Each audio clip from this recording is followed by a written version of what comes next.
Quanto aos filhos de Merari, você os registrará segundo as suas famílias e segundo a sua casa paterna. Você registrará os de 30 a 50 anos de idade, todos os que fazem parte do grupo designado para servir na tenda de reunião. Isto é o que eles têm a responsabilidade de carregar, como seu serviço na tenda de reunião: as armações do tabernáculo, suas travessas, suas colunas, suas bases com encaixe, as colunas do pátio ao redor, suas bases com encaixe, suas estacas e suas cordas de fixação, junto com todo o seu equipamento e tudo o que está relacionado com esse serviço. E vocês lhes designarão por nome o equipamento que eles têm a responsabilidade de carregar. É assim que as famílias dos filhos de Merari devem servir na tenda de reunião, sob a direção de Itamar, filho de Arão, o sacerdote. Então Moisés, Arão e os maiorais da Assembleia registraram os filhos dos coatitas segundo as suas famílias e segundo a sua casa paterna, todos os de 30 a 50 anos de idade que faziam parte do grupo designado para servir na tenda de reunião. O total dos registrados segundo as suas famílias foi de 2.750. Esses foram os registrados das famílias dos coatitas, todos os que serviam na tenda de reunião.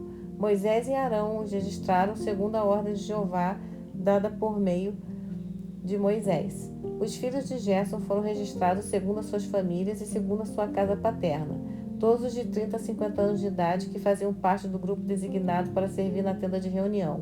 O total dos registrados segundo as suas famílias e segundo a sua casa paterna foi de 2.630. Esse foi o registro das famílias dos filhos de Gerson, todos os que serviam na tenda de reunião. Moisés e Arão os registraram segundo a ordem de Jeová. Os filhos de Merari foram registrados segundo as suas famílias e segundo a sua casa paterna, todos de 30 a 50 anos de idade que faziam parte do grupo designado para servir na tenda de reunião. O total dos seus registrados segundo as suas famílias foi de 3.200. Esse foi o registro das famílias dos filhos de Merari, os quais Moisés e Arão registraram segundo a ordem de Jeová dada por meio de Moisés. Moisés, Arão e os maiorais de Israel registraram todos os levitas segundo as suas famílias e segundo as suas casas paternas. Eles tinham de 30 a 50 anos de idade e todos foram designados para prestar serviço e carregar as coisas relacionadas com a tenda de reunião. O total dos registrados foi de 8.580. Eles foram registrados segundo a ordem de Jeová dada por meio de Moisés, cada um segundo o seu serviço designado e o que devia carregar. Foram registrados assim como Jeová havia ordenado a Moisés. Jeová disse mais a Moisés: ordene aos israelitas que ponham para fora do acampamento todo leproso, todo aquele que tem um corrimento, e todo aquele que ficou impuro por ter tocado numa pessoa morta. Quer homem, quer mulher, devem pô-los para fora. Devem pô-los para fora do acampamento para que não contamine os acampamentos daqueles entre os quais resido. Portanto, os israelitas fizeram isso e os puseram para fora do acampamento. Os israelitas fizeram assim como Jeová havia falado a Moisés. Jeová também disse a Moisés: diga aos israelitas, se um homem ou uma mulher cometeu um dos pecados comuns da humanidade, agindo de modo infiel para com Jeová, essa pessoa se tornará culpada. Ela deve confessar o pecado que cometeu e restituir o pleno valor como compensação pela sua culpa. E também deve acrescentar um quinto do valor, deve dar esse valor a quem ela prejudicou. Mas se a vítima não tiver um parente próximo para receber a compensação, esta deverá ser dada a Jeová e pertencerá ao sacerdote, além do carneiro da expiação, com que ele fará expiação por aquele que cometeu o pecado. Toda contribuição sagrada dos israelitas que for apresentada ao sacerdote deve se tornar dele. As coisas sagradas que cada pessoa apresentar serão dele. Aquilo que cada um der ao sacerdote pertencerá ao sacerdote. Jeová disse ainda a Moisés: diga aos israelitas, isto é o que deve ser feito caso a esposa de um homem se desencaminhe e seja infiel a ele, e outro homem tenha relações sexuais com ela, mas isso não chega ao conhecimento do seu marido, e permaneça escondido, de modo que ela tenha se tornado impura, sem que haja testemunhas contra ela e sem que ela tenha sido apanhada.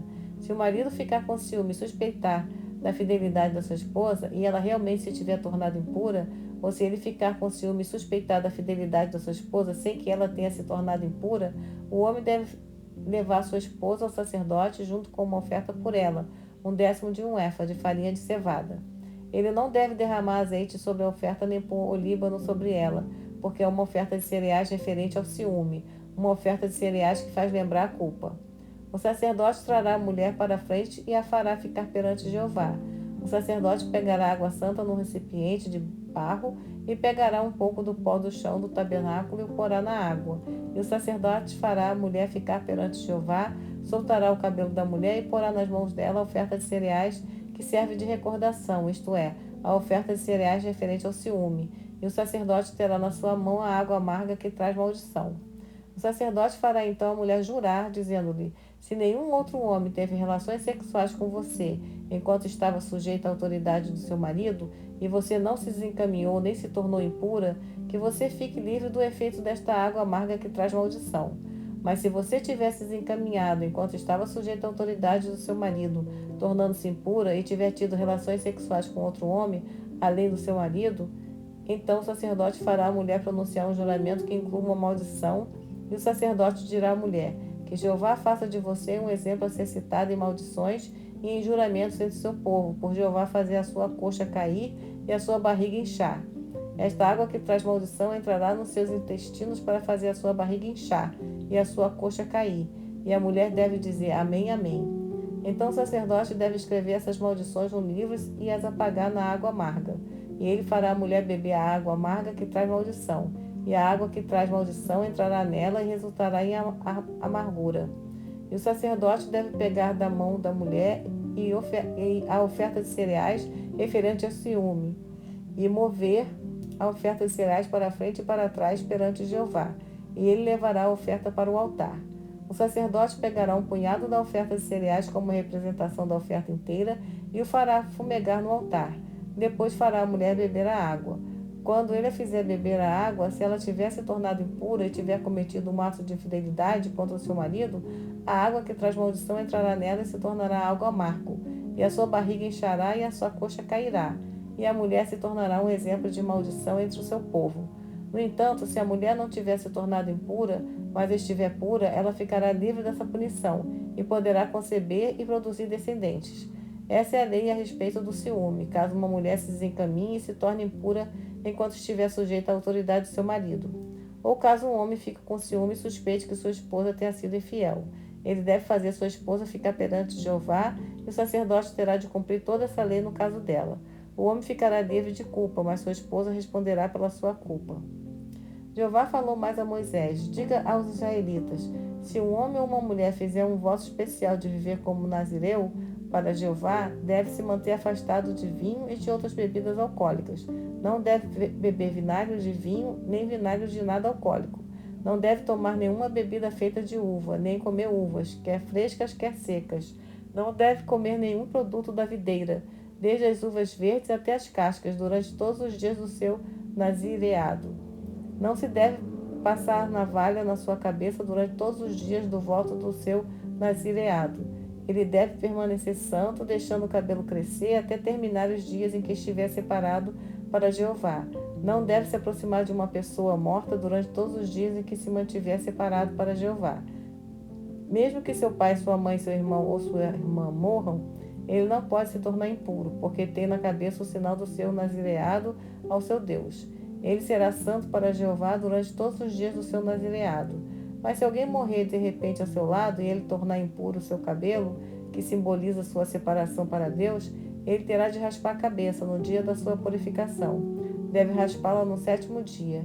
E no 8º dia deve levar o sacerdote 2 rolas ou 2 pombos novos à entrada da tenda de reunião. O sacerdote oferecerá um como oferta pelo pecado e o outro como oferta queimada, e fará expiação por ele, pois pecou ao se aproximar do morto.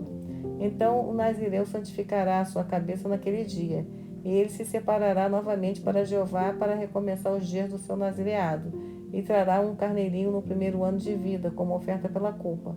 Mas os dias anteriores não serão contados, visto que tornou impuro o seu nazireado. Esta é a lei a respeito do nazireu. Quando ele completar os dias do seu nazireado, será levado à entrada da tenda de reunião.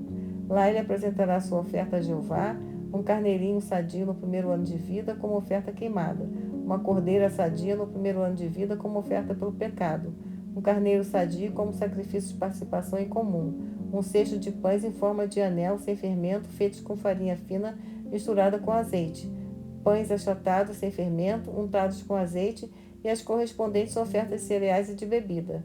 O sacerdote os apresentará perante Jeová e fará a oferta pelo pecado e a oferta queimada. Ele oferecerá a Jeová o carneiro como sacrifício de participação em comum junto com um cesto de pães sem fermento, e o sacerdote apresentará a correspondente oferta de cereais e de bebida. Então o nazireu raspará o cabelo da sua cabeça. À entrada da tenda de reunião, pegará o cabelo que cresceu durante o seu nazireado e o porá no fogo que está embaixo do sacrifício de participação em comum.